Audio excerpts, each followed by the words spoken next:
Hello, everybody. Welcome back to another episode of Internet Dads. No Rory today, but I'm delighted to be joined by someone I've had the privilege of really kind of growing up alongside, working alongside, watching their own journey over what is easily a decade now. It's a good friend of mine. Manny is with us. Great to have you, mate. Thank you. Thank you for having me. Really looking forward to discussing lots of things. Obviously, you as a parent of two yourself, parent of two boys, much like myself. We're in the boy-dad club.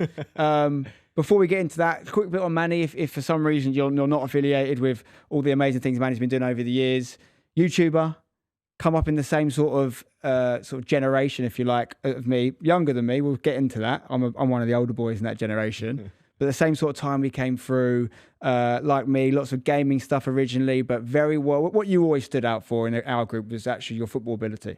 You know, of the YouTubers who we all like to play football, you were one of the ones that could actually play, as is your whole family. Obviously, you come from sort of family royalty in the YouTube space with Toby, obviously, as part of the Sidemen group. Jed, who's had probably the biggest sort of impact in traditional football and late. We can maybe talk about that later, some of the things he's done, but you've had your own journey as well. So yeah, in the football space, in the gaming space, but could actually walk the walk. And just so much, you've been around for a long time now. How many years are you in the YouTube game now? My channel officially 12 years plus. Okay. 12 years in July. Yeah. But I had a channel before that called like X King Manny. I feel like I deleted it, which I regret doing. What was that like content? Black Ops and like a couple of clubs videos and stuff like that. Why'd you delete it? I don't know. I just felt like it wasn't good enough. I wanted to start afresh. I can't remember. But that's so many of us have that though, don't we? Like everyone thinks you go on their channel, click oldest, and that's when they started. I've got so many privated videos. I've got different channels people don't need to know about. You know, you have to though, because when you're learning, and you were a younger man than me when you started on YouTube. When you're learning on YouTube, you're learning in the public eye. You know, technically that video can be seen by anyone, and you're not going to be good at first, are you?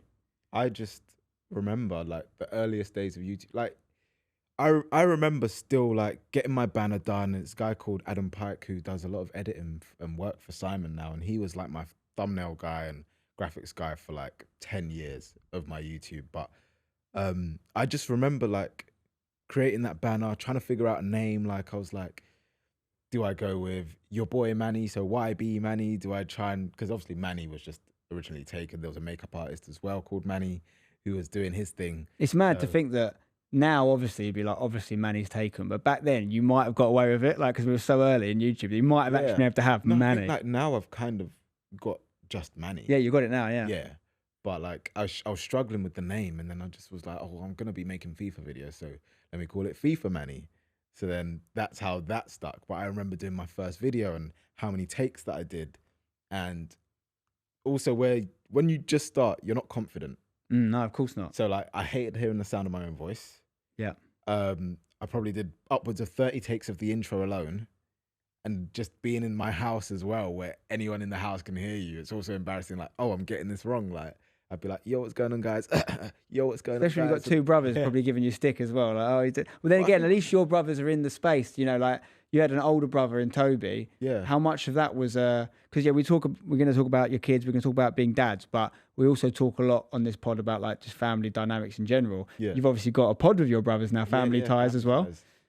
How was it for you? Like how much of your decision to become a YouTuber was impacted by Toby?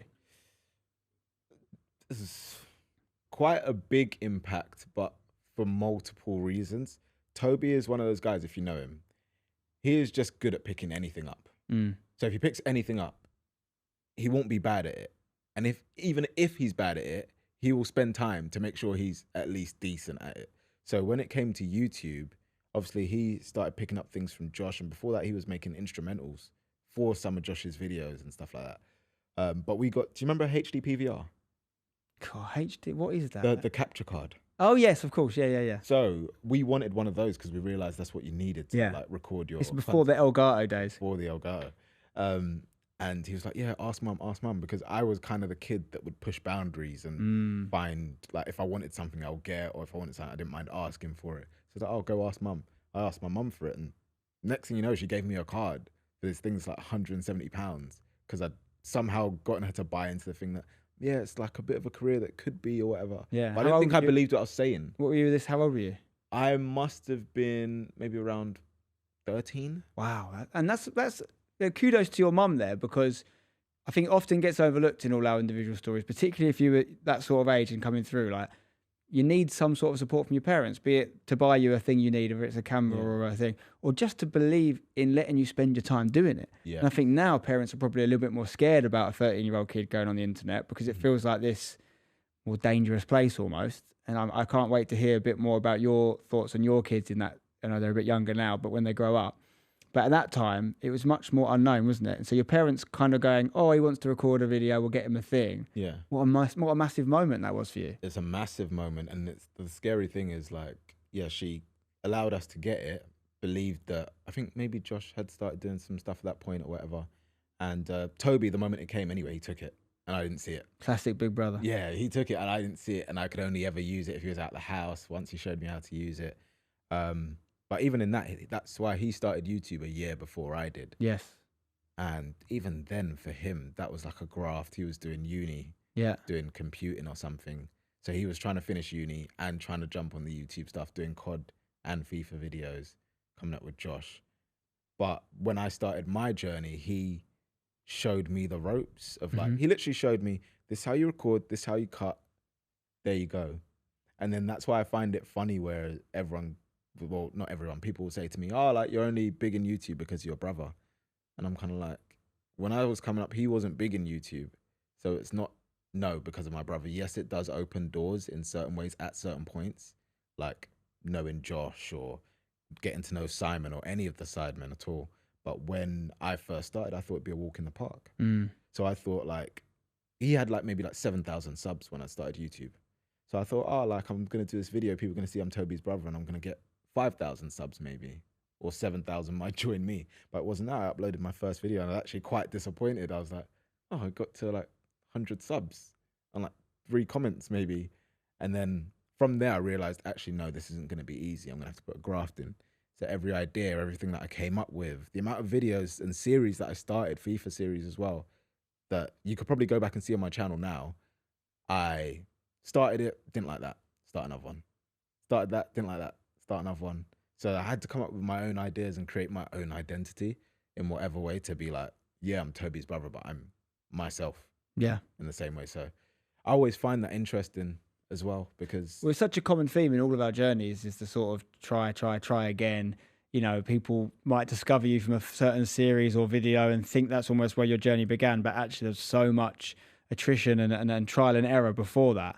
And I think to the Toby factor, it's probably a lot less what people see it as is, oh, Toby's this, you know, this huge creator who's in the Sidemen, etc., and therefore you've done well, which clearly isn't the case. You've worked for it, you've earned it, but it is probably the case that nothing to do with the Sidemen, but just because he was your brother, and you're in the same house as him, and he's physically teaching you actual mechanical things to do, that would have been probably a big part of the inspiration, because older brothers, they inspire us usually. Mine did. Yeah. Even like music taste and all that stuff, like Tobes was like the template, and then I'd find my own thing and all that.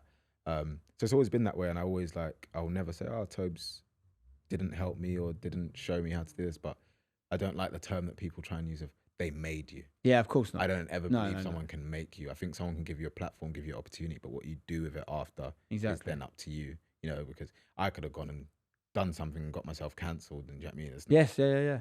Any of well, and equally, who knows? Maybe you'd gone in another industry, you'd be having huge success in that industry. No one can ever know what would have happened. But so you're middle brother, aren't you? Middle. Yes, you're like me. We're both middle, 3 boys, right? I am the daring one.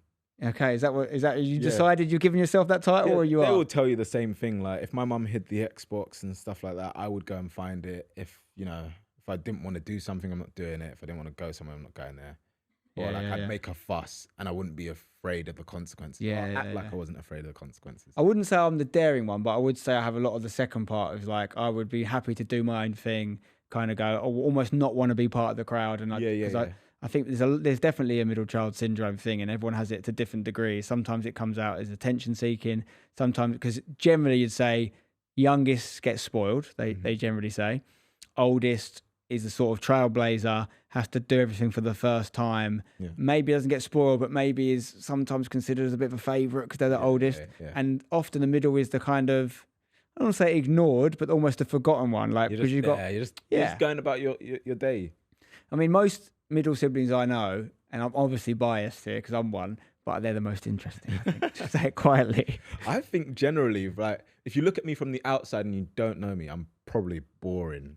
Like, I'm boring. I don't like smoke, don't drink, don't party, don't like. I'm very like, do you know what I mean? But if you know me, I can be quite funny and quite. Your family in general, though, I've always found are really like quite like Toby, and I got to know him before I got to know you, and I was always so impressed, especially when we're coming through at a young age. When I say coming through, I'm talking like me 25, 26. Toby would have been probably like 21 or something. You'd have been like 18, 17 when we were all kind of growing a lot. And he was always so happy to do his own thing. Oh, I'm not going to swear in my videos, or I'm not going to have a drink tonight, and everyone else is doing it. And I'm like, at that age, it takes like, I know you're brought up a certain way as well, and that's a big part of your sort of, has been a big part of your personality. But it's so easy to not be that guy as well. It's so easy to go, oh, everyone else is doing it. Yeah. Where do you think that came from? Was that from your parents? I think my parents in a way, and culture, but also like for a lot of people in my culture that they're still open to a lot of that, and do you know what I mean? Like each their own. But I think for me, obviously growing up, I was an aspiring footballer as well. So I thought if you're a footballer, no, you don't drink or whatever. But another one that might interest people is like, I watch a lot of documentaries. I watch a lot of prison documentaries and all that stuff. Like, I've always found it very intriguing. And every now and then I'd see one where, like, because of substance abuse of some sort, they've made one decision that changes the course of their whole life. And the fear of that is actually what makes me avoid drinking. But that's a really like responsible attitude, I think. Like, also, some people can handle alcohol different to others. I don't know what you're. I've never been drunk, so I don't know. Exactly, you don't even know. But some people, and I know many examples of both. I know people that are an absolute liability on one drink, and you think, you know what, you should never drink. And other people that it's a massive part of their life, and you wouldn't even know. And it's like so many different factors there. But ultimately, I don't want to sound too preachy. And I go through phases. I go long periods without drinking. I'm on one now. Like, I could happily never drink alcohol. I don't really like it. I never like the taste. Some environments, I enjoy the social side to it. But I don't actually crave it ever. So I can easily never drink again the rest of my life. But some people, and I have conscious reasons for that. The main reason really is a health one. It is, again, it sounds really preachy. I don't judge anyone that drinks, and I understand it's a big cultural thing, particularly in this country.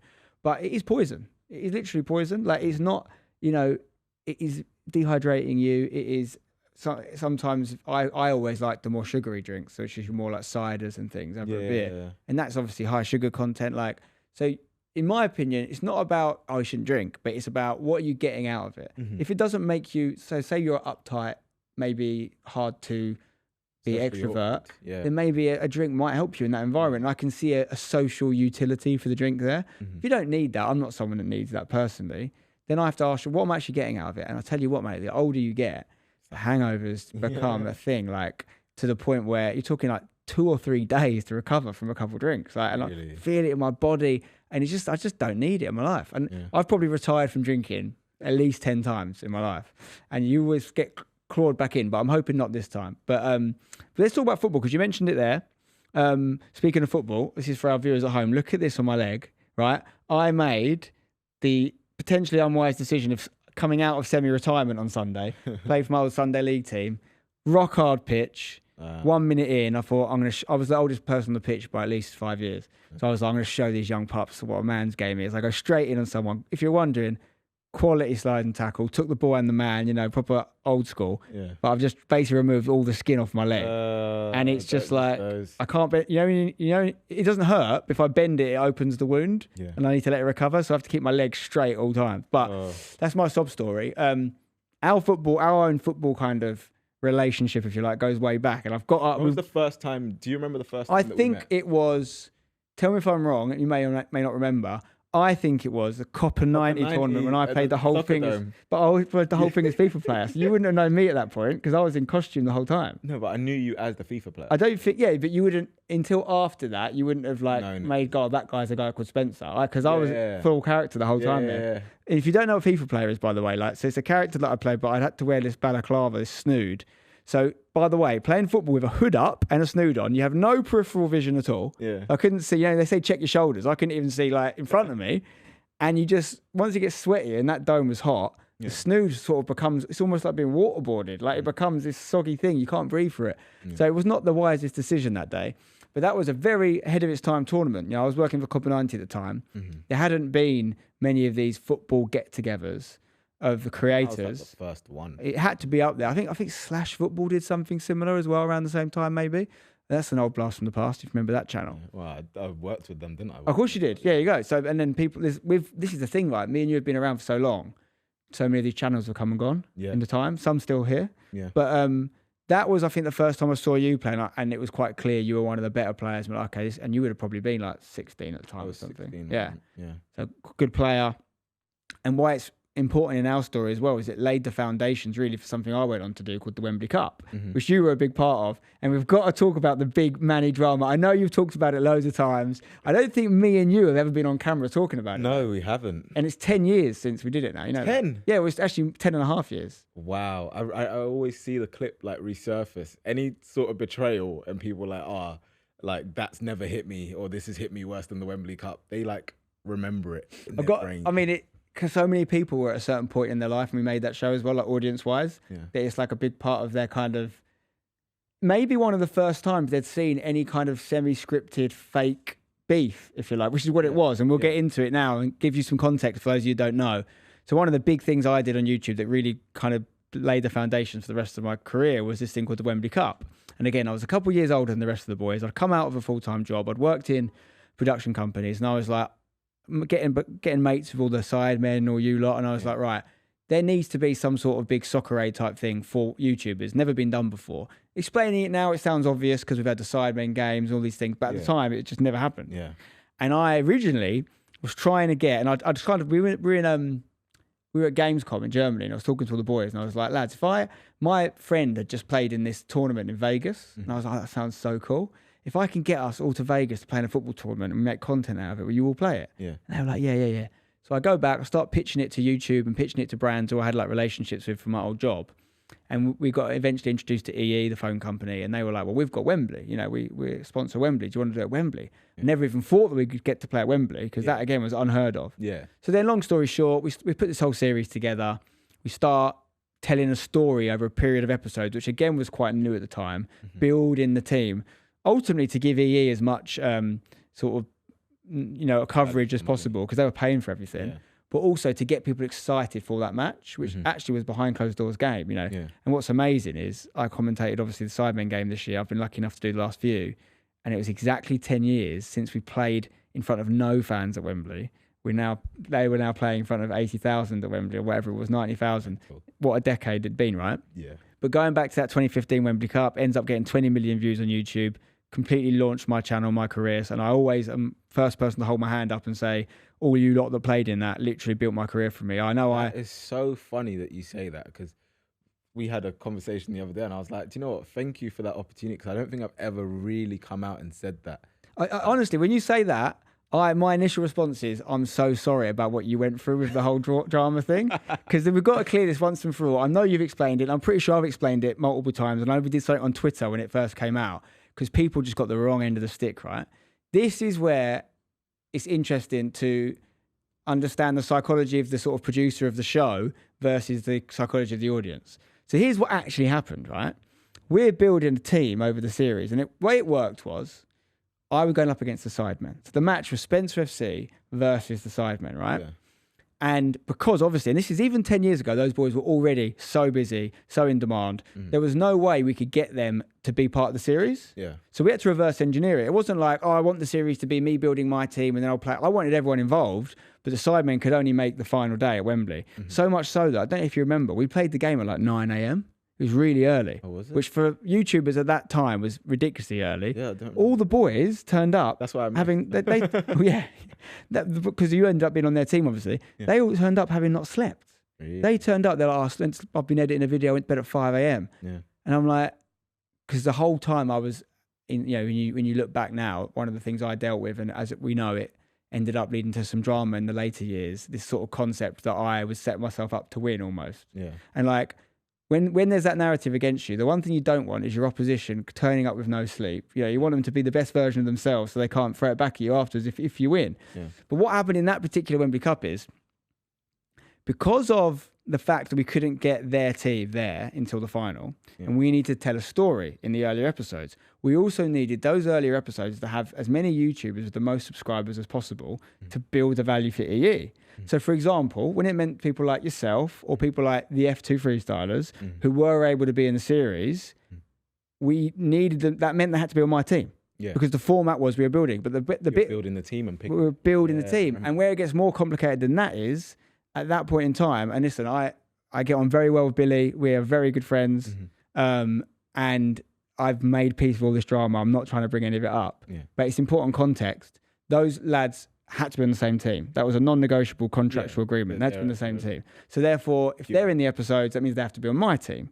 And the level of footballers in this, I mean, to give you some context again, my team, which you ended up not playing on, had 2 lads playing their first ever game of football in it at Wembley. Oakelfish and Ethan Gibb. I don't think had ever played an 11-a-side game of football before at Wembley. So you've got on one hand that level of footballer, no disrespect to those boys, by the way, and you've also got a Jeremy and a Billy who are very good footballers. We had Daniel Cutting, very good footballer. So it's a real mix.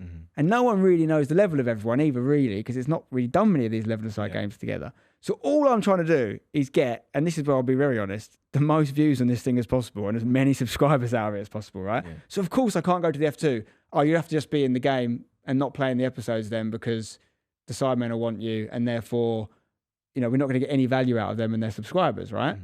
But unfortunately, the F2 having that rule meant my team looked a bit top heavy, quality wise. And Simon and some of the guys, they were basically to the walls. I did 100%.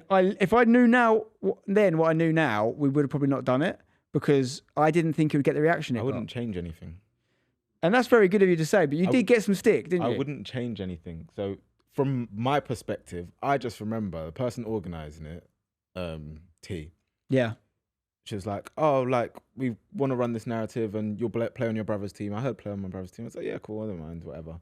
I didn't realise how big of a deal it was going to be. And did we? Because I don't think you did. Well, when we did the whole, like, Joe Weller and the boys kicking the shirt in the change room, which, by the way, is funny. Like, it's really funny to see. It was completely off the cuff. Yeah, that's it wasn't planned. It wasn't like, oh, what we'll do is we'll send Manny over there. I just got in. It was my idea. I was like, get in the change room. And I was like, oh, I'll tell you what we'll do. We'll do this whole Manny's like betrayed us because I'm just like trying to make drama and like WWE sort of banter, right? And I'm like, everyone will know this is a joke. It's got me acting the scene, and we can try and roll the clip now. Wait, boys, have any of you seen Manny? Because I haven't seen him. No, I haven't seen him since the coach. You haven't seen him since the coach? No. What the hell? We need him for the game. Let me see if I can ring him. Hang on, I've got a message from him. He says he's defected to the Sidemen team. What do you mean? What do you mean? What do you mean? He says he was a spy. He was a spy to learn our tactics. This is not good. Boys, I'm going to have to make a phone call, get a replacement. Don't worry, we'll be fine. Don't worry, we've got this. This is an outrage. Joe, give it to him. You want some? You want some? Another people's elbow? Yes! It's so obviously a joke. And we were almost in our own world. But actually what happens is, so basically that all happened because Sidemen got in touch. We're like, look, we think we're going to get battered. We're not really happy about this. We're a big draw here. We're bringing a lot of views to this. We don't want to get stitched up. And I was like, that's fair. How can I fix this for you? And we all know how good a footballer you were. So I was like, okay, well, we can't give you the F2 because unless we give them both to you. And then it's like, are they happy to do that? The story makes much more sense of you going to your brother's team. Yeah. Like, it's like, and then we were like, he could have been this spy. And you never, because why would you play on my team when your brother's in the other team? Do you know what I mean? Really, the answer is because we could get you in the episodes. Like, that was the only reason. So, yeah, the teams probably were top heavy. Fair point from the Sidemen. So we threw you across.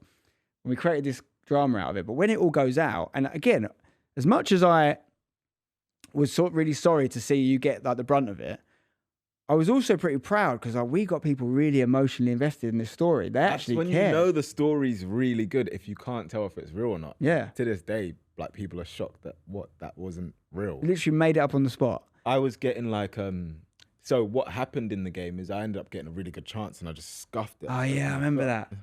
Like, I remember the commentary and where I was like, oh my gosh. Like, and I remember thinking at that point, I was like, oh, this is going online. Like, so many people are going to see this. Didn't you have a thing in subsequent games as well, like the Sidemen game? No, you had a few chances. No, it was the next Wembley Cup. This is the thing. So I ended up getting the backlash after that. Snake. I had to ban the snake emoji from my YouTube comments and my Instagram comments at that point. I had it for about 3 months. I was like, wow, is this what I'm a villain? I was like, I've not done anything wrong to I anybody. know. I've just gone along the storyline. But I also kind of understood early on, and I think maybe that's testament to how I've been raised anyway. Like, just because people are saying things about you doesn't mean it's true. Yeah. Because I kind of knew myself, and I knew I didn't intend anything. I was like, this is what's happening. But you were how old? What, 18 at this point? 18. This is what I'm saying. Like, I think I'm really lucky that you're like that, because if you had a different personality, because let's face it, it's pure luck that you like. It just happened. It was all circumstantial. It could have been someone else we sent across. It happened to be you because Toby was on the other team. But like, if we choose the wrong person who is much more less sure of themselves, it could end their YouTube career because they just might not like it anymore, and that would be on my shoulders. Yeah. So quite quickly, when it was all going south, I did a tweet and said, "Guys, just to be really clear, this was a scripted thing. Manny was in no way a traitor. I told him to go to the other team." Yeah. But it then became like a joke, didn't it? And it was like, oh, they're just going to keep it going, sort of thing. But people love that clip, man. You go on TikTok and it still does numbers, that clip. But I mean, that whole journey, that whole Wembley Cup, like all those things, I know for me, a huge moment. For you, I think it was massive as well, because it gave people that maybe hadn't seen you play an insight into you and your whole family. Really, is like character skills. building as a whole, because obviously I missed the sitter in the first game and I got a load of stick for that. And then the following year, do you know what I did? And what I advised to any, obviously I'm not a pro footballer or anything, but I'd advise to any footballer, if you have missed a chance or a game's gone wrong for you, you have to get it out of your mind. Because if you don't, it affects your whole confidence, affects everything you do. And I don't know if you remember, but before the second game, like I'd injured my ankle and I don't know if one of the episodes or something, so I was getting heavy strapping on it. But in my mind, because I was thinking so much about the sitter, Seb puts across the perfect pass, literally the same thing again across the box. I do the same thing, exact same way. You can go see it. Identical. Open my foot up and just I'm 5 yards out and I don't put it in the net. Whereas like if that's in training that goes, you just step into it and just. But mate, what people can't realise as well is that second game. You're talking now about Wembley Stadium with 24,000 people in it. Yeah. Like you're 19 years old. And I knew that as well. And I remember, and you'll see me, I would go like, do you know what? I remember hearing, that's when I heard the crowd. That's the only time I heard the crowd in that moment. I was like, oh yeah, there's a crowd watching. I was like, okay, switch on. It's fine. You missed it. And then I end up scoring the indirect free kick, and I go home on Twitter and I'm trending. Mate, and you've had a few moments like that, haven't you? Like some of the Sidemen games, subsequent games, you've done some pretty cool things on camera. No one can ever take it away from you. How important are they in your sort of memory of your life's best moments? I think the most important one for me was the Southampton one. Yes. Because that was the first time my parents got to see me play in a stadium in front of a crowd, and it was almost like a smaller realization of the dream that I had. Yeah. Because what people don't know and what people think, people don't realize that before even getting to that stage, I'd quit football a couple of times. Yeah.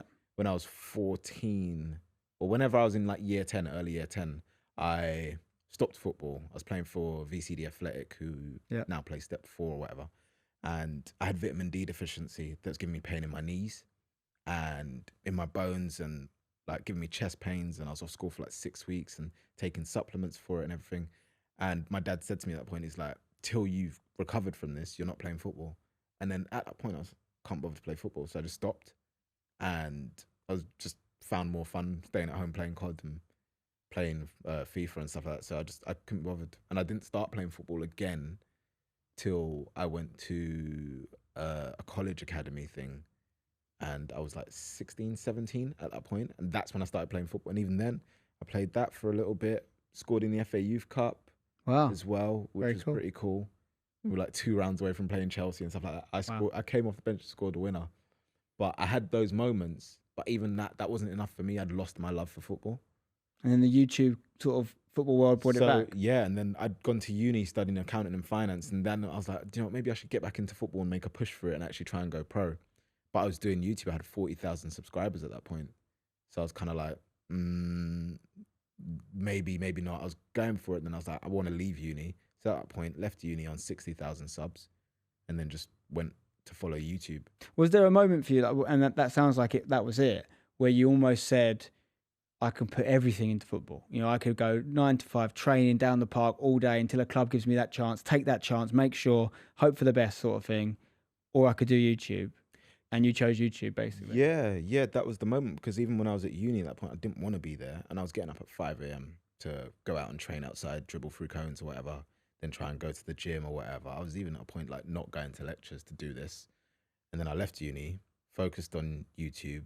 The last thing that I would say that was close to a push for football for me was myself and Jed went on a trial to a second division team in Spain called Llagostera. I don't know where they are in the leagues now, but we went there and we really enjoyed it. It was a week of football, 2 sessions a day, lovely weather, and the standard was so high as well. I remember seeing the first 3 passes and I was like, what have I got myself into? But within like 5-10 minutes, I got up to speed and I actually loved it.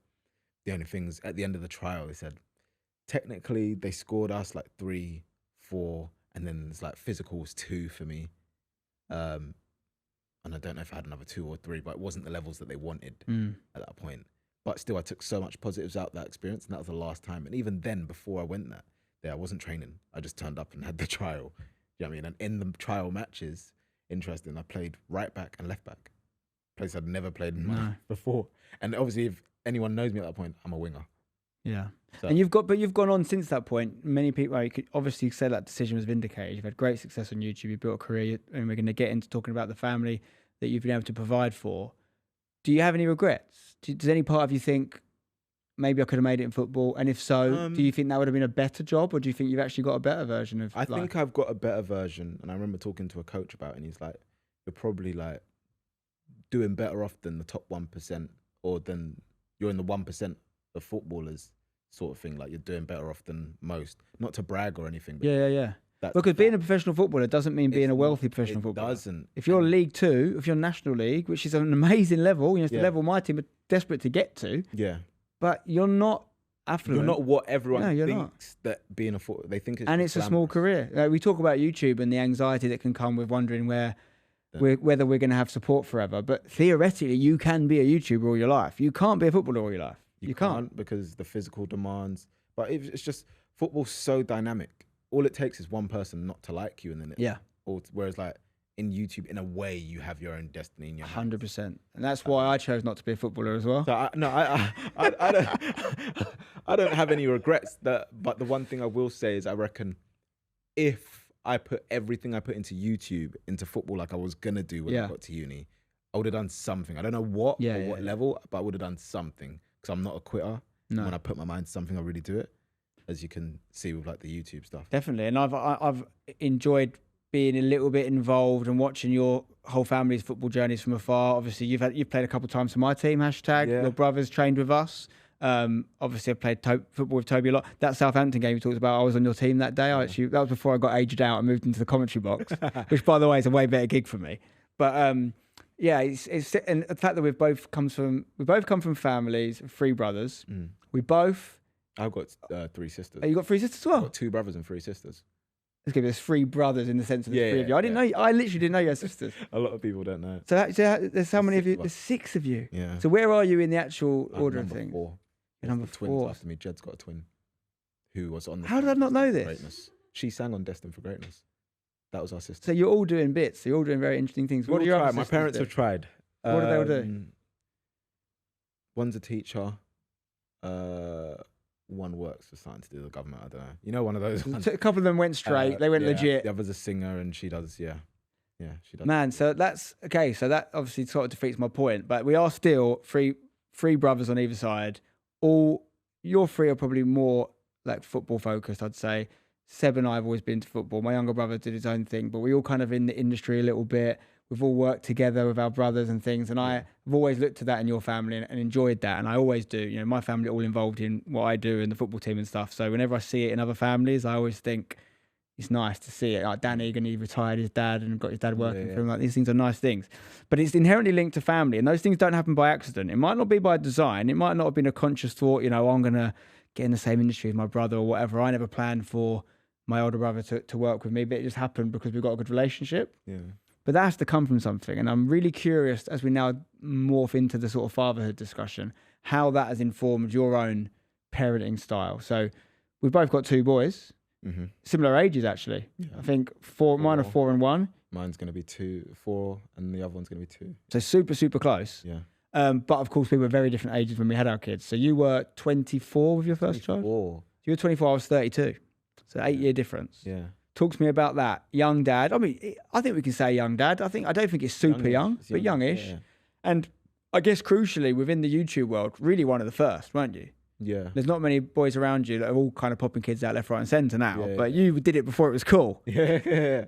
I did it when it was like shocked the internet. I was like, what? Yeah. Like still to this day, I get comments on like TikTok every now. This guy's a dad. What I used to watch him opening packs. Like, how is he opening kids now? No. Not like Opening that. kids. No, it's not a like gold that. card. What was it? The 2-sync video. Oh yeah, crack and plur. Yeah. But But what was your emotion when you found out you're going to be a dad at 24? Like, I going was. through your head. I just think, in my opinion, and correct me if I'm wrong, but I feel like YouTube aged me so much, and what a lot of people don't take into consideration. It's not to the level of like Disney Channel kids, but it's like I don't feel like I had the part of childhood or growing into a young adult where you get to know yourself. So like I started at 17. From then, like life has never really been normal for me. When it kicked off at like 19, it's like I feel like it aged me to the point where I'd done so much by the time I was 23, 24 that I was kind of like, I'm ready for this change. And we had lockdown. So I think lockdown accelerated it even more because like life is so samey. And I got to the stage where I was like, I want to change. I want something with meaning. And that was the point where it's like, like I feel like I'm ready. I feel like I made that mental decision. It's something we see in footballers a lot as well. Footballers often have kids young because they have this, especially if they're successful footballers, like top end, they have this kind of cocooned experience from once if they start playing. I mean, think of this Max Dobson kid, 15, playing for Arsenal, right? Oh, the Dowman. Yeah, exactly. Dowman. Yeah. Oh yeah. Why did I say Dobson? I should know his name because he literally goes to the school I went to. That's why I was going to bring it up. Yeah. Max Dowman is 15. Right, he's made his Premier League debut. Yeah.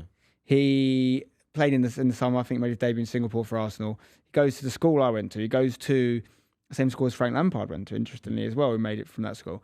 But imagine what his life is like now. He still goes to that school. Life will school. never be the same for him, and he can't ever have the same experience. Not to say that you're going to have the same experience as everyone your age, but the experience is going to be so different now. Well, I mean, this is the problem, I think, and I think that's why you guys, the Sidemen, all your sort of clique, you have to protect that at all costs because you came up together and you know each other pre-fame, post-fame. You can trust each other.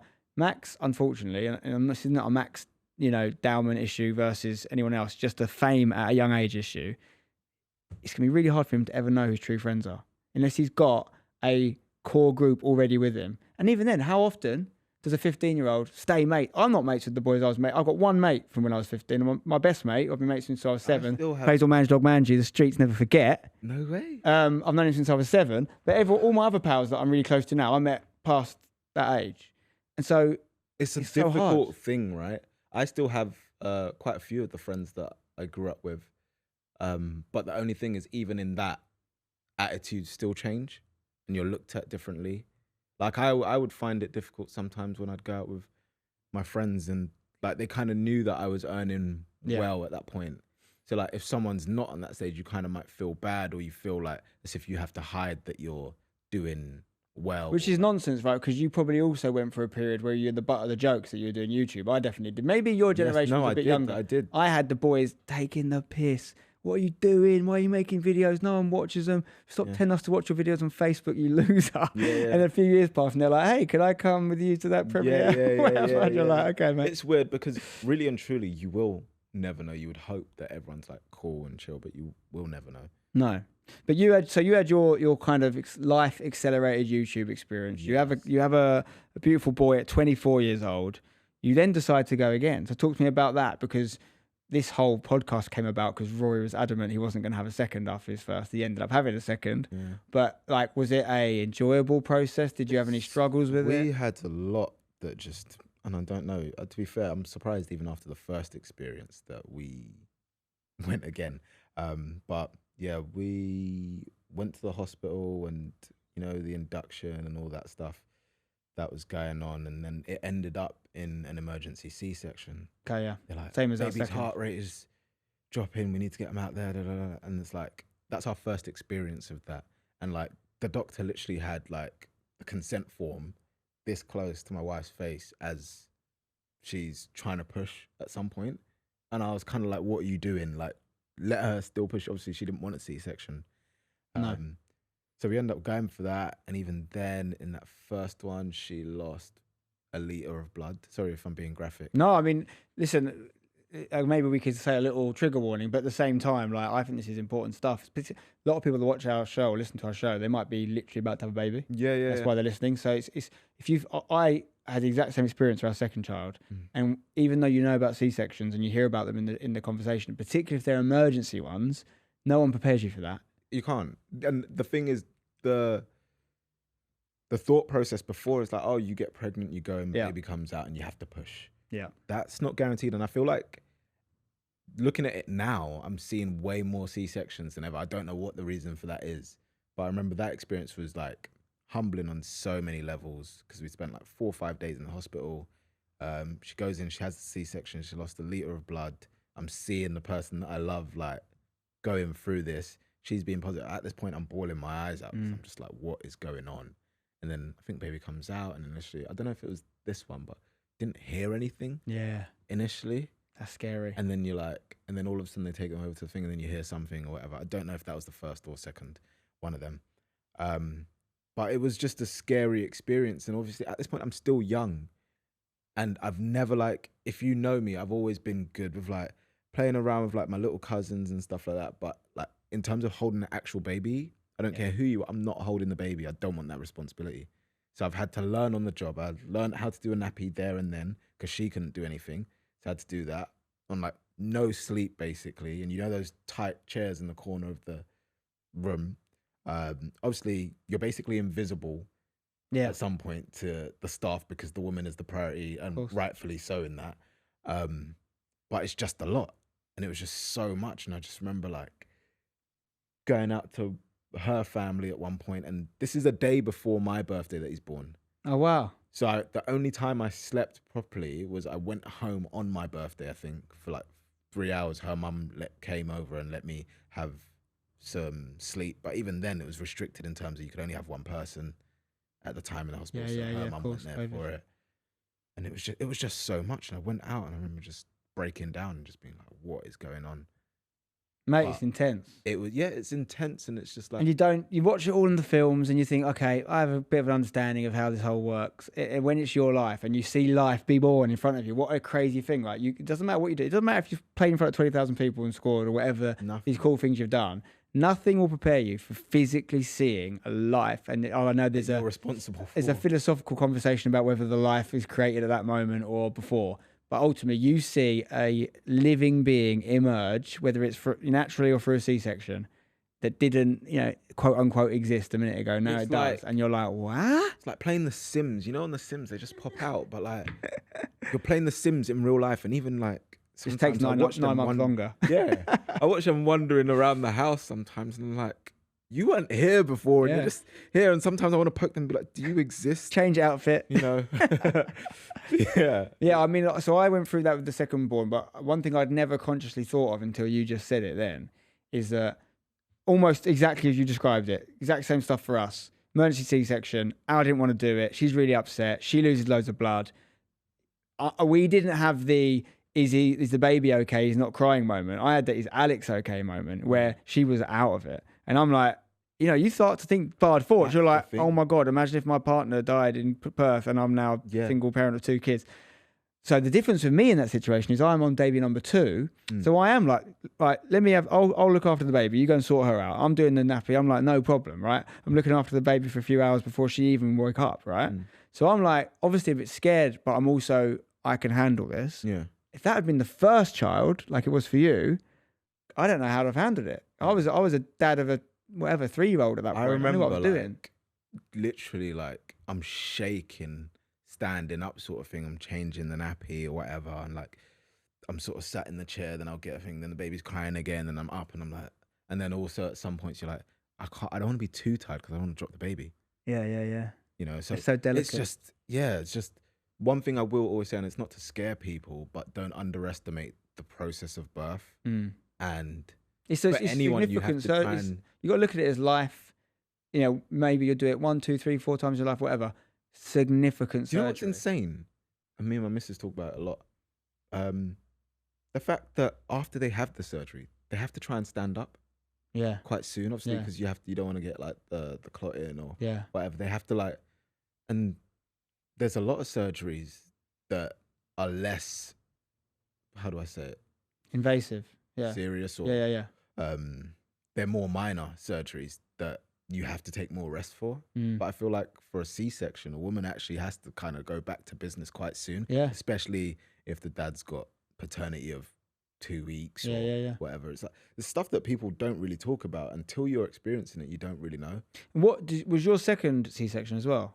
The second C-section was worse than the first. But was that because sometimes if you've had one C-section, they kind of basically like you should only she have was them pushing, everything was like, do you know what I mean? It was there, but just the head wasn't coming around the corner. Yeah, sort of another emergency C-section. Another emergency C-section. Wow. This time she lost 2.3 liters of blood. Jeez. And that was for me. She needed a blood transfusion. I'm hearing code blue, and everything's, and I'm like, what is going on? Like, I feel like, am I gonna lose my partner? And this is, at this point for me, this is the day before the Sidemen charity match. And I remember because we were expecting, the Sidemen were like, well, we don't know if we're going to involve you. I usually find out if I'm involved like maybe 2 weeks or a month before or something. Same. Like that. Even on commentary, it's the same pretty much. I find out quite, because in my opinion anyway, I'm not at the levels of that they might want to involve. They want to get bigger names and it gets bigger every year. And understandably, I'm not one of those really. But I think what helps me is because I've been in some of the other ones, it's kind of like... You got legacy. Legacy in a way. So if they basically go, we don't think our team's very good here. Let's get that out of here. Maybe, I don't know. But yeah, they were asking me, do you think you're going to be there? I was like, well, we're scheduled to go in this day, so maybe we'll be up. We ended up, I was in the hospital for 4 or 5 days before that match. And the time I got out was the night before that match to get my hair done. And I'd gone home with Malachi, my firstborn. And yeah, people don't realize I got a lot of hate after the charity match as well, because I scored a hat-trick. And I don't know if you were on commentary for that. Yeah. But I wanted to score 1 goal because I just had another baby boy. So I wanted to do a celebration for her. She'd just gone through this procedure. I wanted to do a celebration for him as well to celebrate life. So I wanted to score 1 goal. So I scored the first one. The second one was a tap-in. And for the first one, I didn't even see Deji. Everyone's like, you should have passed it to Deji. I remember that, yeah. Didn't see him. So I scored that one. So it's easy to ignore him, with his goggles on or whatever it is he's wearing. No, I didn't see him. Honestly, when I first played the first pass anyway, I was just trying to set up Simon because I don't care. Like, Simon go score, whatever. Then he passed it back to me. And if you watch it back, my shot's very bad. It's straight at the goalkeeper. And he just lets it in. So I scored that one, celebrated. Second one just goes out to me, just following on a tap in. And then the third one, Vic was offside. Yeah. I just cut in and shot.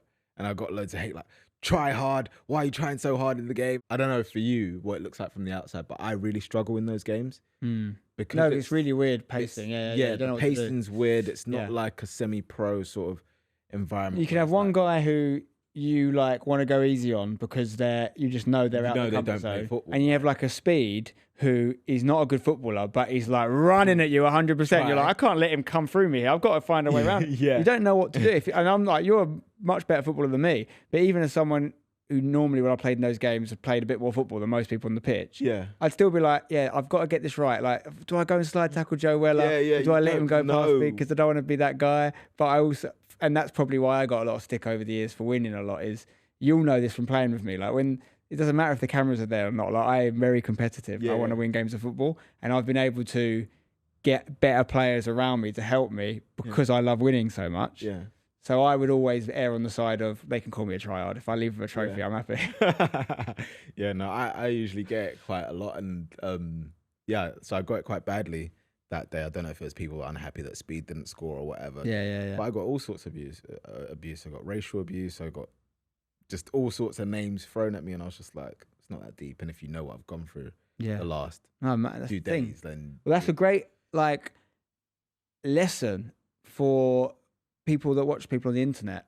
You never know, in life in general, you never know what people are going through. You never know how hard a day they might have had, what they might have been going through personally. And on the internet, obviously, you might make a comment, someone might make a comment towards you, and they think this isn't that bad a comment. Yeah, but if that person's received 1,000 of them, it's just... Do you know what I mean? Like, I had turned my mentions off on Twitter and all those things like a decade ago. Because even though I wasn't experiencing the you sort of follow, numbers. sort of like, Yeah, I was just like, there's no way this is good for my mental health. Yeah. There's no way. Even if I think I can reply and I can win this argument and I can show that you're still losing. Yeah. Because you're engaging with this person. You're giving so it's something that I'm aware is quite esoteric. Most people watching this don't have to deal with that, so it can become unrelatable. But it is something that you and I have dealt with, and most of the people we know in this industry have dealt with. Yeah. So I guess I'd like to know how that has informed your parental perspective. Let's fast forward 10 years. I will be honest, I don't know. Like Malachi comes to you and goes, Dad, I'm going to be exactly like you. I'm going to be a YouTuber. I don't know, because I think I'm learning from like my parents as well or whatever. I think as a parent, all you can do is guide. Yeah. Give them the morals, guide, teach them the way that you think is best. Ultimately, one day or another, they are going to decide things for themselves. Of course. And there's nothing you can do to control that. Obviously, the argument now is like, will you bring up your child in social media, or is it good for your child to be on the internet and this and that? And we're in the space where we are the first that are experiencing this. Before, our parents didn't have to deal with that. But now, also, social media is the new norm. So are they going to be abnormal for having parents in social media? Because everyone's doing it. Everyone's creating TikTok content. There's a woman that films herself with the buses and she makes TikTok. Like, everyone's making content. So is it that abnormal?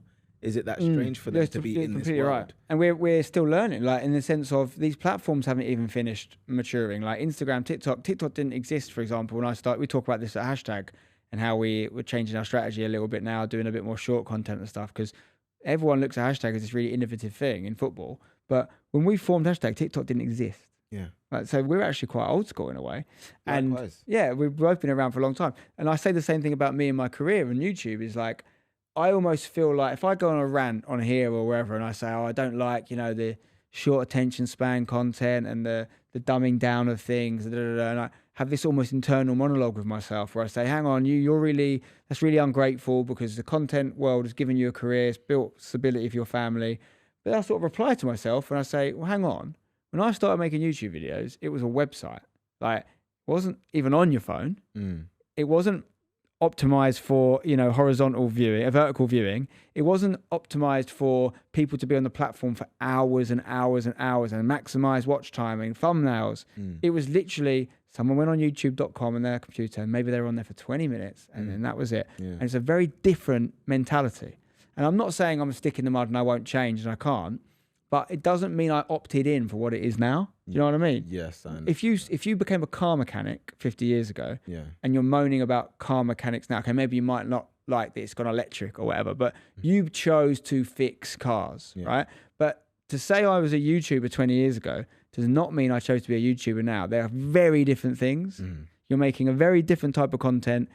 If you want to play the game that YouTube and other platforms want you to play, you're really a human psychologist and you are trying to use triggers that make people stay on your content. It is much more like advertising, marketing. It's so much hypnosis, it's just almost different now. And I think, and it's not to say there's anything wrong with things changing and moving on, because things will always move on, whether you like it or not. And it's whether you want to go with it or whether you want to still try and do your own thing. But for me, when I started out in it, it was for the love of doing it, of making the video. It wasn't for monetary purposes. Whereas now I get a lot, he's a big fan of you, he wants to be a YouTuber. The kids now in school want to be YouTubers or content creators, and it's just it's quite insane. So now when I'm thinking about my kids, I'm like, is it gonna be that abnormal for them to be around people doing content? And I don't think so. I think we're going to see a reset. I think it's going to have a point of it's going to jump the shark a bit and it's going to be overexposed and people are going to be I actually think it's happening now in the sort of generation underneath us. The teenagers now are almost starting to look at people that make content as less cool. I'm not saying that we're not, I'm certainly not cool, but you know what I mean? I'm not saying they look at the established people, but I think they look at a friend who's doing content in class. I almost think that it's reversed back to oh, you're a little tryhard, you want to be a YouTuber. Whereas 5 years ago, it was you're a YouTuber, that's so cool. And I think teenagers are getting a bit smarter to it.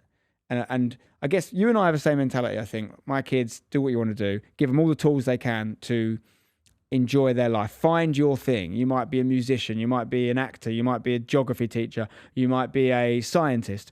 Whatever their natural talent is, foster it, improve it, give them everything they need to be good, and I hope that they're happy. Right? That's all I care about. I'm sure it's the same for you. Yeah.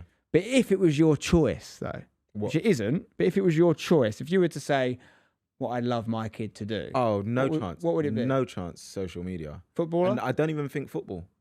What then? I don't even think football. Like, for me personally, the way I see it, as long as my kids have a understanding of God and a good relationship with God, they're nice people, they've got good morals, that's what I care about. What you do for a career, as long as you enjoy it, that's all I care about. But before having boys, I was like, yeah, I want them to be a footballer. You know, from the moment Project it comes out, Mbappe, all that stuff. The moment it came out, I gave them a Liverpool baby grow. Yeah. Like, stuff like that. But even football, the toll that it can have on your mental at all sorts of stages, like, you know, no guarantees. Even for me, as a 6 or 7 year old, I had, how would you describe it? Would you call it racism? Or I had moments where I experienced racism that I didn't realize it was. Right. And I'm hearing stories from my dad and whatever. I had times where my dad had taken me home at half time. I had parents coming up to me before the game. Are you starting? Why are you not starting? How come you're not starting? Like, and obviously I'd moved to a new area where I was the only black person in my team or whatever. And because people were coming to me and saying, why are you not starting, and questioning it, I was thinking, well, is there something here? But this is further down the line, and like, I guess it's good in a way that at the time you were ignorant of it. I was. It would have been worse if you weren't. Yeah. But it's also really important that doesn't continue. Do you think about stuff like that? Like your view on society now and where we are and where we've come over the last, say, 10, 20 years, where your kids are going to be in 10, 20 years? Like, does it something that I obviously can't relate to it, right? I grew up in a white society. I'm a white British male. I'm the least, discriminated against of all time, like type of person, right? But for you and what your experience has been and what you've been through, do you think about it? Like, what is your view of your kids? You know, especially, I know Rory doesn't like me getting too political, so you can tell me not to as well. But for example, where I live right now, and I think this is happening a lot in the country, all the zebra crossings and roundabouts have had these red crosses painted on them. Wow. Have you seen this? Why? Well, I actually don't. I know if Saffron's got any information. I think it's like the Reform Party and all this stuff. And it's like, we want to bring England back and all this stuff. And I'm driving down. I live in a nice area. You know, I consider it a nice area. Yeah. It's close to where I grew up. I'm driving down the road and I'm seeing these red King George's crosses painted on zebra crossings and roundabouts. And I feel ill. Like, I think like, oh my God, I don't want to be part of this group. Now, the King George cross has obviously been completely hijacked and it's now seen as essentially a racist thing, right? Really? It's supposed to represent England, but it's become representative of like, Reform Party or anti-immigration, all this sort of thing, right? Which I can't say how much I know about all these things. The way I saw it anyway was like, people were saying you can't have an English flag in England. Yeah. And to me, that's absurd, because any other country that I go to, you see, from the moment you get to the airport, you see the flag. Well, the Americans are so proud of their flag, aren't they? So I songs about it. So I'm when it comes to politics and stuff like that, I don't say I play dumb, but I'm not as. But how do you feel generally, though? Your kids in the society we're in now, you've said that you've experienced some of it you're aware of racism, some of it you weren't. Is it something you worry about? Your kids are mixed, like you said. Like, no, my kids are mixed, and I know a lot of people have a lot to say about that sort of thing. But like I said, as long as like I was taught, you are you. Yeah. As long as they know who they are, people telling you who you are, doesn't matter if you're white, black, gold, whatever. People telling who you are doesn't matter. You use it as your strength. So how do you do that? How do you make sure your kids are so firm in their I just give them what I was taught, as like, as long as you know who you are in God, and as long as you stick to your morals, you're confident, you can do it, don't give up, that sort of thing, like that resilience that you build in them. That is how you do it. I think that there's no other way to do it, because if you don't give them that confidence in themselves, then people will then start to break that down for them. And like for me, growing up, my parents put so much confidence into me generally, but as I sort of was away from that environment, I started to go into like maybe like football environments where people start temptations. It's not even temptations. People start to put their things on you. You're this, you're that. you have to do it like this or whatever, you start to lose your confidence. Yeah, And I always say, football's the only time I would ever say I've allowed people to knock my confidence. And that is because it's a confidence-based sport. If you're not playing, you're going to think, am I good enough? If you're not starting, am I good enough to start? If you're not this, or like someone says, you're not fast enough, or you're not strong enough, or whatever, you start to believe those things. So that is the big difference between a football and a YouTube, where in YouTube, if you have steadfast belief in your ability, your motivation, you make it eventually. Like, you will make it, and it's ultimately there's some sort of a meritocracy, even though not always the best videos get rewarded the most, but there's a meritocracy and an instant feedback loop of, did this video do well? Can I learn from it, do better? In football, there is always someone between you and your destiny, because it's called a manager, or it's called a club owner, or it's called a referee who can make a decision. I had your experiences, career. and even when I was trying to play football for fun with like in and around non-league or whatever, because I already had a name, a lot of people didn't like that. So like, you know, when you away fans and stuff like that will start chanting or whatever, that's normal. That's fine. I don't care about that. But it's like, chairman would be like, I'm not going to mention the team, but I had one where the chairman kicked me and my brother out the team, not the manager. So the manager got sacked when I got there, or just after we got there. I did my shoulder the next day. Oh, no. I did my shoulder after playing one game on a Sunday game. And then the manager got sacked. Then the chairman was the person that kicks just us out the group chat. No one else. And, you know, when someone has that sort of power and stuff like that, it's never a good thing. But a lot of times I go to the club and people wouldn't try and judge me on my footballing ability. It's, oh, that's so-and-so, you know. Well, they might want you at the club because they think you're going to put bums on seats in the ground, or you're going to make people watch their videos. I mean, some people want that initially, but then they don't like that the attention shifts. Right. Do you know what I mean? So Whereas everyone, look at us, and we are like a club that personifies a YouTuber in the non-league environment, right? So everyone has the same opinion about our football team in general. Some people are like super positive, and this is so cool what you're doing, you're changing football. Some people are just like, oh, they're the freaks. They don't do it properly. They've got a weird name, like, and just hate us before they know us. That's the way it is, and that's the way it's always been. And even being a content creator from the start, you are the weirdos. Yeah. Till it's cool. Well, it's so funny. Like when I went to uni, for example, so I never planned to work in football at this point. I always loved football, and I played in the team, and I ran the uni team. I ran one of the teams at uni, and I was always very busy, like a football kid. But it's just for fun. And I was doing uni radio.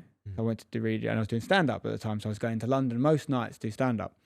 And a couple of times it come to a head where there'd like be a game on a Wednesday, but my radio show would be at the same time, or there's a really big gig I needed to go to, so I'd have to miss the game, which then they'd be like, you're missing, our game against LSE to go and do a uni radio show, or to go, and I'm like, but boys, this is my career I'm trying to do here. But at the time, they're not like, oh yeah, fair play, you've got a bit about you. So they're like, you weirdo. Like I was the weirdo in the football. I was the geek with the football lads, and with the geeks, I was the football lad. Do you know what I mean? Yeah. So with the other kids that did radio, no one played in the school uni team and did uni radio. I was the only one. Like, no, and so I'd be the football lad. Yeah.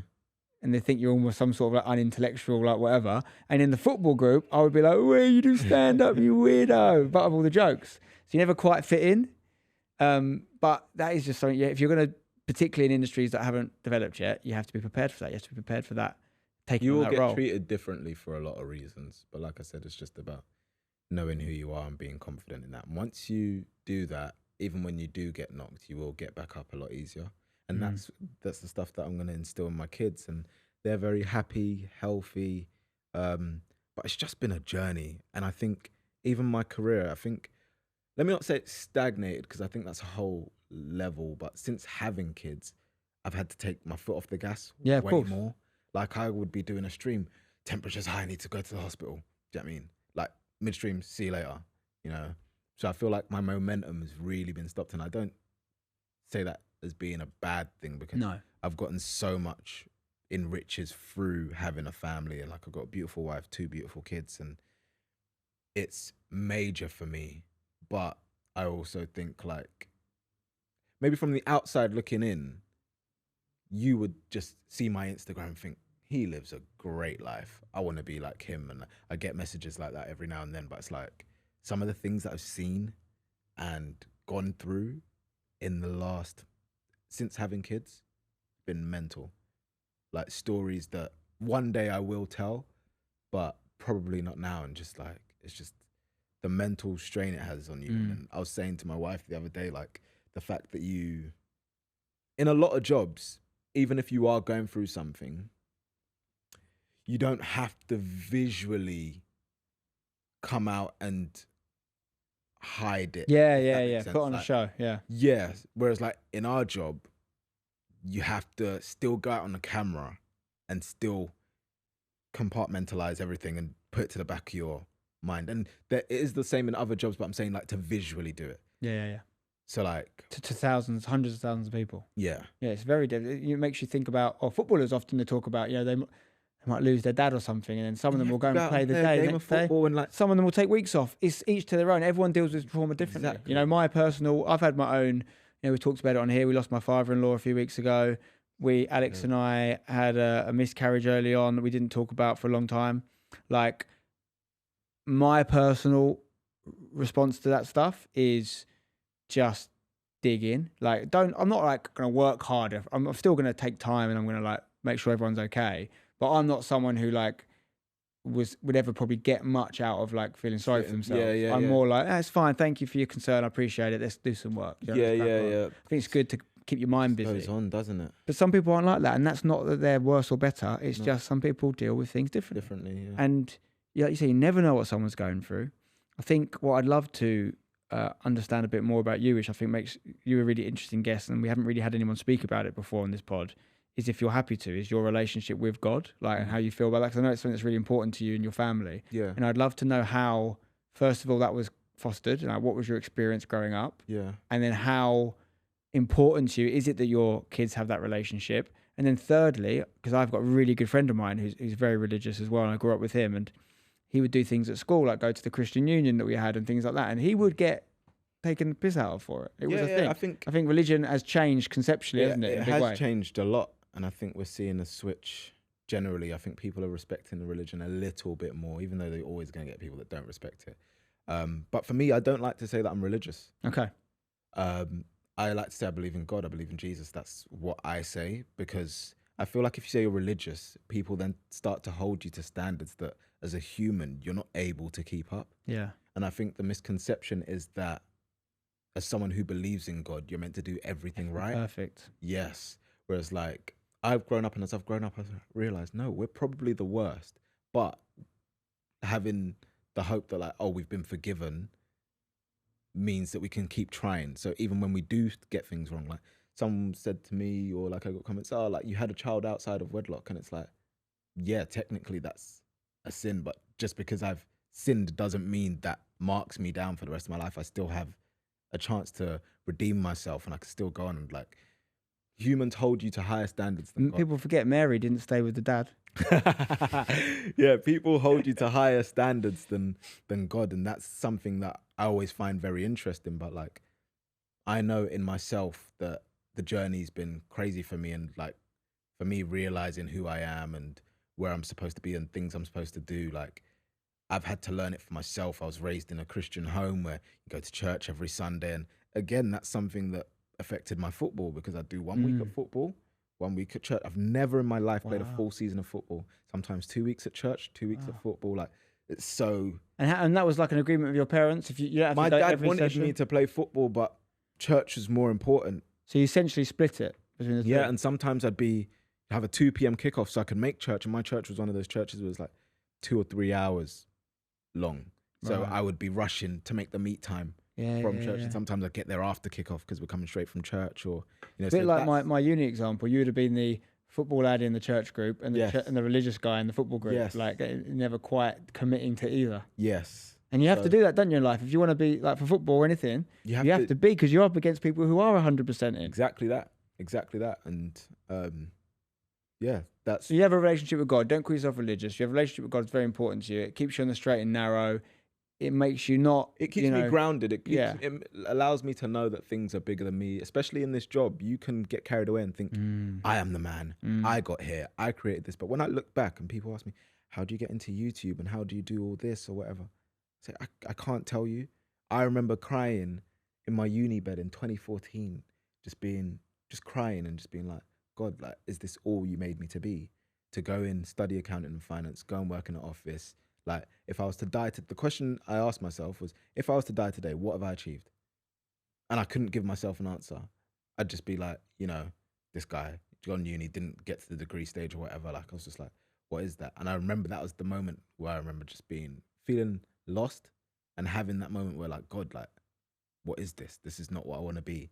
And I always used to say to my mum growing up, if I'm like, I want to be a footballer or whatever, but I remember in school in like year 8, she asked me and I was like, whatever it is, I'm not just going to be another person. I'm going to make a mark. And I said that. And I always believe in speaking things into existence, and saying what you want to see. And God is a huge part of that. So it's major for me. And I've had to have my own journey because growing up in a Christian family, going to church isn't enough. You have to have that encounter for yourself. Yeah. So I could go and take my kids to church every weekend. That doesn't guarantee they're going to be a good person. Doesn't guarantee they're even going to follow God. For a lot of people, when you hear their stories, I used to be a Christian. It goes the other way. They feel like it was put on them. Exactly. And they rebel. Yeah. And it can't ever be that, because the relationship with God is a personal thing. You have to have that realization of like, it's something that you want to build on. And I think that's something that will always keep me grounded in whatever I do. And I don't see myself as better than anyone. I don't see myself as higher than anyone. And I think that's a big thing in this industry, because when you have thousands of people telling you, you're amazing, you're great, whatever, like, it can get to your head. 100%, particularly when you're the age you were when you came through. I've said it many times, because I was older, right? I didn't have any success on YouTube until I was probably 24, 25. Even then, the first few years were me wearing a mask. So it was actually me, Spencer, didn't get any till even later than that. And I honestly think if I had it at 18, I would have been an absolute awful human being. I really do. Like, I'm really thankful that it came to me later in life, because I think it would have gone to my head when I was younger. And one thing I'll definitely say about my encounters with you and your family is, if I was to think of words that come to my brain, I would say like humility is one of them. I would say like, you guys have had huge success. And I'm not saying that other people aren't. I'm not saying that there's lots of people in this space I feel this way about. But you, Toby, I don't know Jed as well. I mean, and obviously some of the stuff Toby's involved with is just in the different stratosphere, right? In terms of exposure and fame and interest in it. And you always feel like you're with the same version, the same person, no matter whether they're on top of the world or like they just feel very solid. And, you know, I think the way you describe it is really interesting with your relationship with God, because, you know, I have my own thoughts on sort of fundamental religion, and like when it becomes very, if you're not like us, then you are the devil. And I really don't like any of that. But if you guys as a family are an advert for what a relationship with God looks like, then I think it's a beautiful thing. Because what I think is the good side of that, of religion and of those beliefs, is it basically helps you be a better person. Yeah. And I think there's a lot of evidence to show that that's exactly what it's done for you guys, and I'm sure it will for your kids. One of the things, and it says in the Bible somewhere, I'm not trying to be that guy and quote scripture, because I'm not even great with it as well. But it says like, just do unto others as you'd like to be done unto. Like, treat people how you want to be treated. And that, if you actually try and live by that, even when I have done something wrong to someone, I then have a self-assessment to be like, I actually know, like, maybe I should have done this differently. Or how would I feel if that was like done to me? And that's the way I look at my relationship. That's the way I try and treat people. And it's not to say I'm perfect, but I always try and think, how is that going to affect them? Yeah. How, do you know what I mean? How am I coming across? And it just allows me to be more mindful. So I think it's a beautiful thing. And I had a conversation with Joe Weller about this when we went to Saudi Arabia. And it was like, we just got into a deep conversation on the way to the airport about That's not like Joe.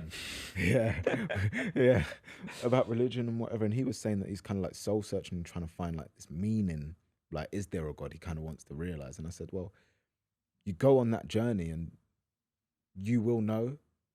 And I think the one thing that I will say, and important for my kids, is like, I will sow that seed of, this is God. And once you've sown that seed, I feel like one way or another, life will bring you back to that. No matter if you go so far and whatever, like, because I've made multiple mistakes. I've done so many things that I would think, no, that's not God-like or whatever. But it's not about if you've done things wrong. It's about the willingness to change and do it right. Yeah, exactly. No one's going to be perfect. Exactly. If you have, it's the same as parenting in general, right?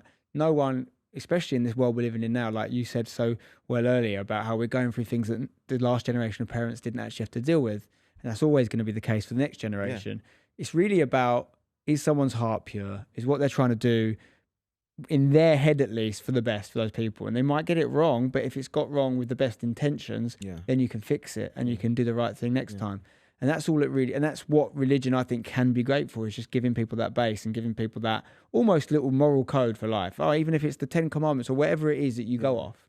And it can be other religions, of course. Like, it's just, at its best, it's just a starting point. Like a template for how to live. And I say everything I've said with the acknowledgement that I grew up in a Christian environment. I went to Christian schools. They had us singing hymns every day. They had us reading the Bible. I'm actually like pretty good on the Bible. Like I'm pretty good. I know quite a lot of stuff about it because I listened and I pay attention to it.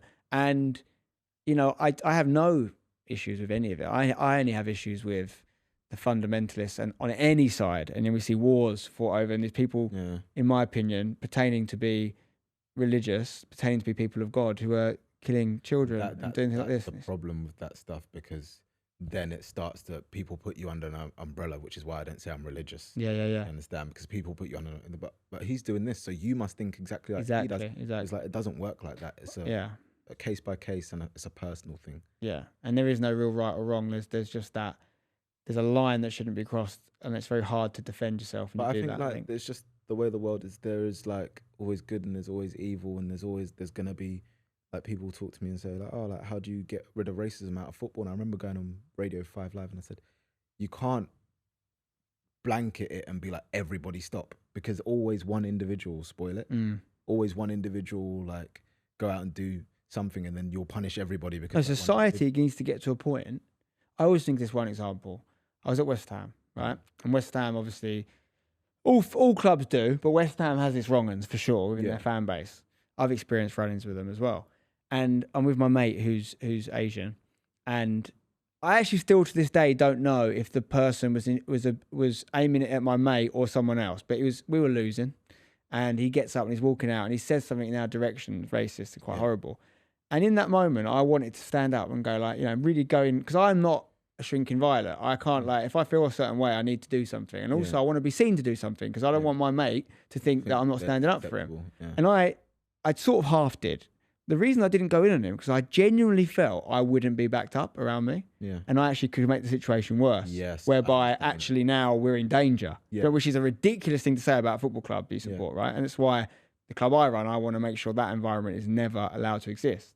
But that's the problem. What should happen in a functioning society is that guy should get, ideally, he should get beaten the shit out of, to be honest with you. Because, and I don't want that to happen to people, but the point is, you need to know. He needs at least to be confronted and made to feel very uncomfortable by multiple people. I think it's just like with anything, and I'm sure I'm going to learn these things as my kids get older or whatever. Like, it starts from the home. You know?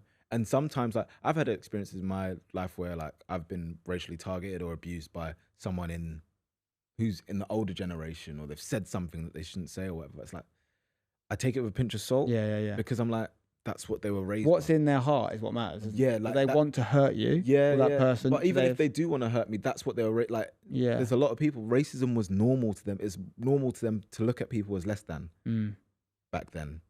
Whereas like now it's not so much. Now we've actually come a long way, you know, to be equal in all sorts of ways. Yeah, I think there's a line which is like, you know, cancel culture and all these things, trying to go back 50 years and judge that standard of society by today's standards is really difficult. But at the same time, I think like there's a difference between an old boy who's 70 odd and says something a bit ignorantly racist, and you're like, mate, we don't say that. And then being like, oh, don't you? Oh, sorry, mate, I didn't know. This is what we used to say in my day. To an actual angry, violent, racist man. And I have no time for the latter. If I don't care what generation you come in, if you actually want someone to cause harm, you can go. Like, but if it's someone who's ignorant, and you're like, no, we don't, and they actually are willing to learn, and of course you say, look, because that has to be how you. It's not just racist issue. Like I grew up studying this stuff, even though I wasn't personally impacted by it. We studied, you know, people might be surprised. So I studied the civil rights movement in America in history a lot. Then I went to English. I actually did my dissertation in English literature on racism in American literature, and it was about this comparison of a book called The N-Word Heaven, right, which was a euphemism for two things. it was about the area of Harlem in New York, right? The book was written by a white person called Carl Van Vechten. And this guy was, it's very hard to put this in today's terms. We're talking like 100 years ago, but he was a white person who loved black culture, right? He lived in Harlem. He surrounded himself with black people, which back then was very unheard of. And he wrote this book, N-Word Heaven, because it meant two things. Harlem is at the top of New York. So the nickname for Harlem used to be, because that word was used in common parlance back then, heaven, i.e. it's at the top of New York where all the black people live. It was also the name for, in a theatre, you have the cheaper seats at the top, and they'd make them sit at the top, and that's what they'd call that area. So it's a very racial term, and that word is a very racist word. But the book was written by a white man who was a friend of the black people, and it was comparing his work to a guy called Langston Hughes, a very famous black poet. You may have heard of poems called like Raisin in the Sun, which Macklemore references in one of his rap songs. And it was a difference of how are black people portrayed in black writing versus white writing. So I'm really interested in this whole thing. And I did my whole dissertation on it. And so when, there's a big difference between, you look at things like Martin Luther King and non-violent protests against, say, Malcolm X, they both want the same thing. They want, and we're talking about the 60s here, people to have the same rights, which clearly we all want, right? Any reasonable person wants now. But one goes about it through violence and says, I'm going to get it because it's what Black Panther Party, like I'm going to go and get the thing I want. Another Martin Luther King was we're non-violent. We show them that we are better than that. Yeah. And there's more than one way to skin a cat. But my view is like, and what you're saying is a very, I think, nice approach. But if you become bad in yourself and this isn't just a racist thing. We're seeing the certain segments of society now who want the same things we all kind of want, but they go about it in a very aggressive way. They're losing support as a result of that, because you're like, no, well, you're judging people by too harsh. Everything's too harsh. We need to be nicer to people. And that's actually how we achieve the thing we want to achieve. That's a long way of saying, like, I think if your goal is to achieve the optimal society where everyone loves everyone and everything's good, which is obviously what we want, it's going to be very hard to ever achieve. But if you go about it by creating more issues, you're just getting further away from it, aren't you? It's an interesting one. So as it pertains, just to finish that, as it pertains to fatherhood, your kids going to grow up. You don't mind if they have any interest in your career? Do you care if they said, I don't really want a relationship with God in the way you do? Maybe if they were an atheist? I think that is the most important thing for me. That is the most important, like, beyond how much money you can make or what career you can have. That is the most important thing for me, because, and I feel like you can only say this as someone who's experienced such things, but I feel like when you've seen a bit of money, you realize money is not the answer to life. And I look around me, I know certain people, and they say certain things, and I'm like, the one thing you need is God. Like, you're looking and searching here for that, and I can feel it. And sometimes I might say a prayer with someone, or like might try and talk to them about something. And even like when I look at JJ and I watched his documentary, and I was like, how is this guy who's achieved all this doing a puzzle on his own? And I looked at it, and I've never really spoken to him about it or whatever, but I was just like, that to me is like, God is your only answer, because you've seen it all. Did you see that we talked about it on this pod, the clip with him and Ethan talking about JJ was basically saying, I've got to grind, I've got to work super hard because my kids and my kids and my kids. Yeah, I saw that. And Ethan was sort of saying, like, it's gonna be fine, mate. Yeah, but also, like, if you lose yourself in the chasing of that goal for so long, you go past the point where it's too late to actually wake up and smell the roses. Like, he's in the prime of his life right now. One day he won't be physically. There's like, you just have to. For me, you just have to have a cut off point of, when I get here, I am okay. I've done everything that I need to do, and then I just want to help others. I think that's the difference. And I think it's something that someone who's had kids at a younger age has a sort of head start in, is that just you have more context. Like, in my opinion, I don't care if people have kids or not. It's up to them. They've got to do what's right for them. But if you are talking about living the full human experience and getting a taste of everything that being human has to offer, being a parent is a massive part of that. If you never experience it, it might be better for you not to experience it, but you haven't had the full scope. Because actually, when you do, I'm sure you can relate to this. Life just you evolve. Not the same. You evolve as a human. And obviously, for some people, it's not through any fault of their own, and they can't. And I understand that that's a totally different case. But Some people don't want to, or whatever, and each to their own. But for me, when I had my kids and when I had my first kid, everything changed. I remember saying for like the first year, someone tried to come at me sideways or say anything that I didn't like, or I had no time. Like, I don't care about this. I don't need this. I got a son. Yeah, I used to literally verbally say, I got a son. Well, you got something to get home to. Yeah, I don't need this. And for me, like if I had a bad day or a bad moment or something happened, I'd come back and I'd be like, wow, look at this thing that is just, it's a life and it's so precious and nothing else matters. When my son is unwell, nothing else matters. I'll drop anything. I dropped jobs worth thousands of pounds. We're like, oh, we've got this scare or this is happening. Like nothing else matters. It's interesting just to finish what you said. Oh, when you see certain people and you're like, you need God or whatever, that's what you're lacking.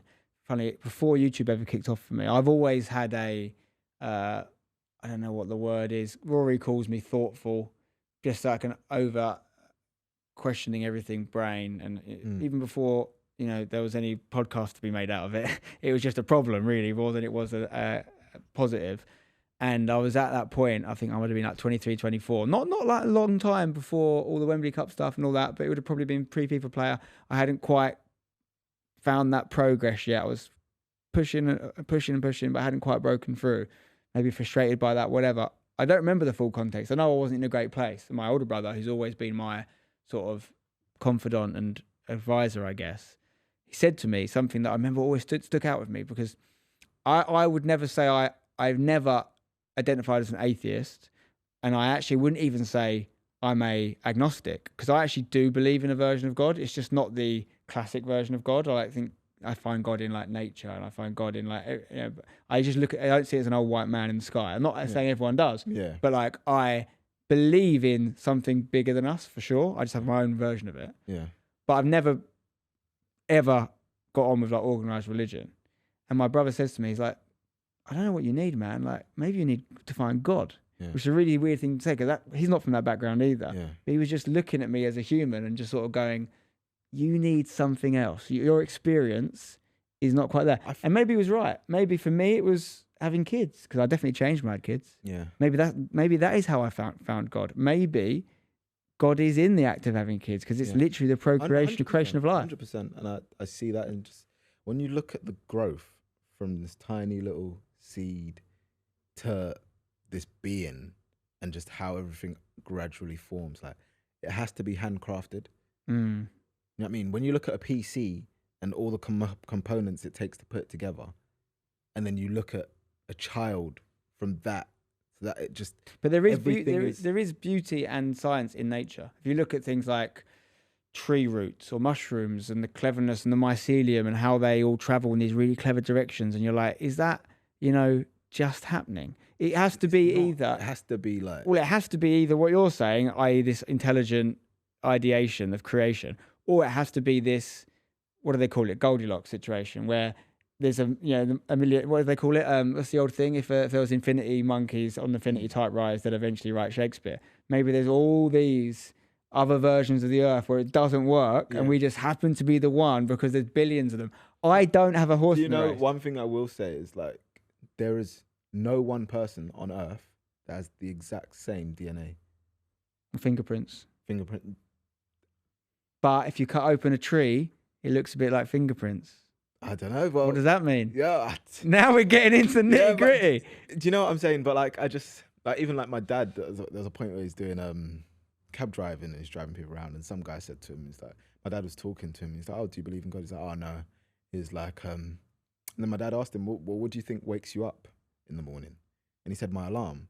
So he said, if you were to die right now, he put 1,000 alarms around you, you're gonna wake up. And he's like, fair enough, you got me there. Like, there is something that is keeping us going. What is that thing? You're looking at me like I'm trying to figure out what it is. There's like, what is it?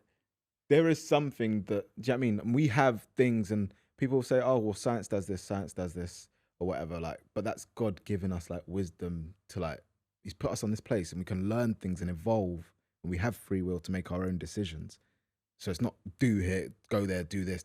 We can do our own. If I wanted to flip this table right now, I can do that. Nothing stops me from doing that. Can you? Oh well, there's only one way going to the gym, mate. So yeah, so it's really interesting how that links to kids as well, right? Because like you've probably experienced this as well. This didn't believe this pre-kids, and now I believe that they are just them. Like, you can definitely influence your kids, and it might be a bit more of you or a bit more of the mum or whatever, but like, they just are born with personalities. Yeah. So I used to think everything was learned, and like, you're basically born a shell, and then if they're confident, it's because you gave them confidence. No, it's not. They're just them. With my son, the amount of times I want to tell him off, and I can't because I see me, the things that I was doing, the stubbornness, the way he'd look at me and stare at me and say no, you know, like that sternness in his face. Like, I see me, and my kids are the best lesson actually of the relationship that I have or should have with God. Because the way it is like, for me, is God always wants what's best for us, but we do what we want. So, example I'll give you, when my son was like 1.5 maybe, he's going around trying to pick up my toolbox. And it's heavy. I know it's heavy. I'm saying, let me pick up. No. But I know it's heavy. He doesn't. He thinks he's doing what's best for him. So it's like, in little things like that, I've learnt so many things of like, even just, he doesn't like to sleep in the dark or whatever, or like he'll want you to like cuddle up in his bed and get him to sleep or whatever. And I'll be like, no, daddy's just there. It's okay. I'm there. But he thinks if he can't see me, I'm not there. Same way, we think if something's not happening or like that God's not there, but he's always there. That's the way I look at it. So through my kids, I'm learning so many lessons of how the relationship is with God. There's a good book for the if you're not there thing. It's called The Invisible String. Someone recommended it to me to help us talk to my eldest about his granddad passing away. And I think it helps him with that. But the depending on what you believe and how you see God or whatever it is, I think a lot of people feel that essentially human life is a process of pulling away and then returning to God. So like, when you're born, you're basically, or pre-being born, you're as close to whatever God is, you know, as you can be. You are almost part of the source code of the universe or whatever, and you come away from it. And human life, essentially, whatever you want to call it, you get almost sort of programmed by society or educated or manipulated or kind of, to use a Bob Dylan quote, bent out of shape by society's pliers. And then when you become cognizant of that, it's only really around the sort of age you are now, as it happened for me, I would say, you actually start to go, actually, what does it mean to be a human? And what am I? And what is my brain telling me?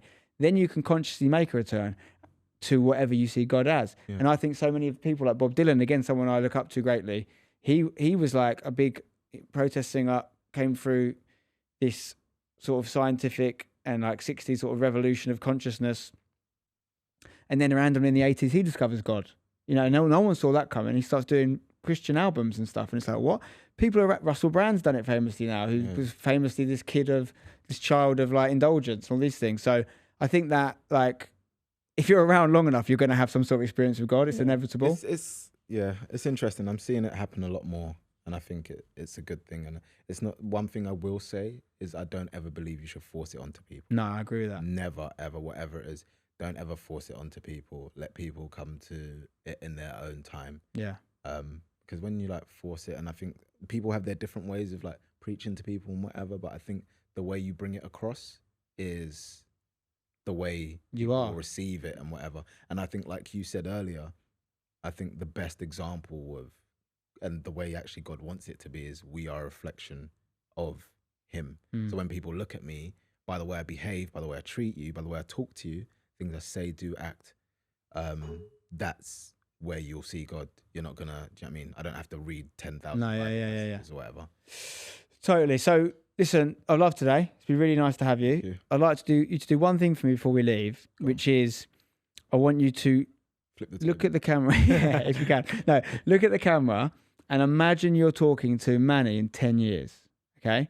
Now, maybe you do, maybe you don't know what the next 10 years look like. Maybe you have a plan, maybe you don't. Maybe you want more kids, maybe you don't. There's no right or wrong answer. Okay. But imagine in 10 years you're going to watch this back. Maybe you will, right? Yeah. What do you want to say to yourself? It's a time capsule. You know, what do you want for yourself in the next 10 years? What do you want for your family? Where do you want to be? In the next 10 years, for me personally, what I'd want is, first and foremost, peace in whatever it is that I'm doing. I don't want to just be existing. I don't want to be going day to day chasing after nothingness. I know that sounds so woke. But I'd just like to have peace first and foremost. I would like to make sure that my family's comfortable, of course. I want to make sure that I was present. That's the main thing. Because I feel like, and we spoke about it before the podcast, I feel like with imposter syndrome, even some of the stuff that I've achieved to this day, I feel like they come and go. Like I feel like I've not achieved them.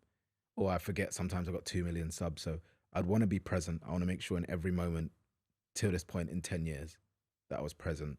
I enjoyed it. I soaked it in. I want to make sure that I've evolved as a person and been kind to whoever I've come across.